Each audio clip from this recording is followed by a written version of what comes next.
Linda Purdom. I'm here with Renza, and she's with the film Relic. It's been nominated tonight, is that correct?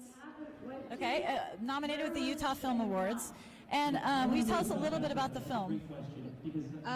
Just a kind of a general overview. Just an overview? Well, it started out as a class project at UVU, actually. It was just in a pipeline class, and it ended up just taking a course through several more classes until it finally got into senior projects where we used it for graduation. Okay, so cool. And did you write it and produce it? What's your role? I acted as student director, yes. Okay. As well as I also animated the main character and kind of edited it together. Okay. I wasn't the only one who worked on it, though. Okay, yes, of course. It takes a large team to produce a film, as we all know. Yeah. And so it's nominated. What category is it nominated in? Animation. Tonight. Animation, of course.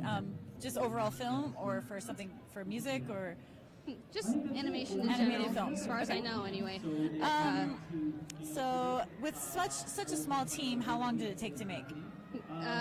Little over 2 years, Wow, I'd say. okay. So yeah, our team actually consisted of no more than 12 students total who worked on it, and only about half of those were ever actually working on it at one time. Okay. So. Oh wow! And I feel like animation normally would take a large team. Yes, It's a lot more complex than it might seem. Have you ever seen how many names are at the end of movies? I have sometimes. Sometimes you can be sitting there for like quite a while. Yeah, just while waiting the for all credits. those names to pass, and yeah, it usually takes a couple of years for them to make all theirs too. Even with those big teams. Yeah. And why did you decide to animate it in the old-fashioned hand-drawn style rather than computer-generated or Flash? Well, it had been decided right from the start, really, that we were going to do it in hand-drawn animation. 3D animation and Flash, they had become so mainstream lately, and you just don't see that good old-fashioned hand-drawn stuff like in the old days of Disney. And we kind of miss seeing that, so we decided to use the opportunity to make something of our own. And for me personally, also, there are just things that are not to diss 3D animation, of course. It's awesome, and it has gotten great results. But when it comes to the technical side of things, I feel like you don't have as much control. Okay. Because and the animator is pretty much limited to what the rig can do with the characters. So if the rig is not built right, then the animator doesn't have as much freedom to create the kind of animation that they want to do. Okay, rig as in what is that referring to? Oh, for those of us who aren't familiar.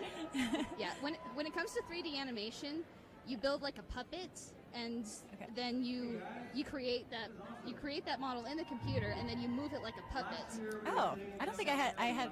That's just with the old-fashioned style, or that's also with 3D. the 3D. That's 3D. Okay. And whereas with traditional animation, you have to draw every single frame. Okay. But if you find a problem, then you can just draw over it. You can just draw it out. So that's how I feel about the two things. I have had experience with both. So with the using the puppet where model style, you're kind of going more off the style of the puppet, whereas with drawn, it's it's like your style, your personal artistic style. Is that kind of one way to put it? You could say that, yeah. Okay, there is an overall style you have to stick with the film to make sure everything's unified, but. Okay. Okay. Actually, that's all the time we have, and thanks so much for talking with us, and good luck with your film, and I'll see you at the awards tonight. All right, thank you.